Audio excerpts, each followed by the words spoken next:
Biz indi менен ишенчтүү тапкырына ушундай бейге чарасында катнашабыз. Бул шалдардын мына үйүндө тешеген мазгисинде да биздин катнашканыбыз бар. Ошондой тиги түрлүү райондордон келген балалар менен шитебиз битинде, башка райондор менен чагыштырганда да мында бек Октаныштан да, Мустиңден да, Токай районунан да, Мамадыштан да, Шалдардын өзүнөн да бек балалар катнашты.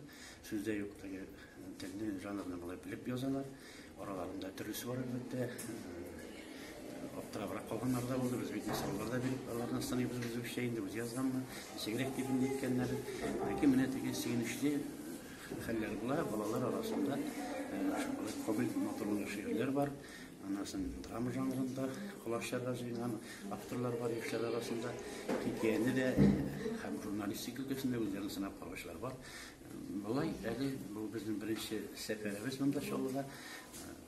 Яхшы гына bizde fikirler kaldırdı balaların sırları. Biz de onun başlasına da umuşlar dileybiz. Allah'ınızsa elip arasından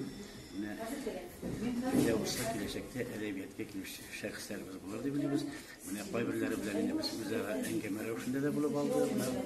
Afganistан kelgen bir kız balalarından hikayeler yazan bir popüler, hisli balalar, emosyonel bala. Alardan indi biz çıktık. Ümitlenip durur bir balalarga. Allah bilse biz koyup gençlere de verdik. Bu gençlerden tutup gelecekte faydalanıp şunlara motor eserler yazardık.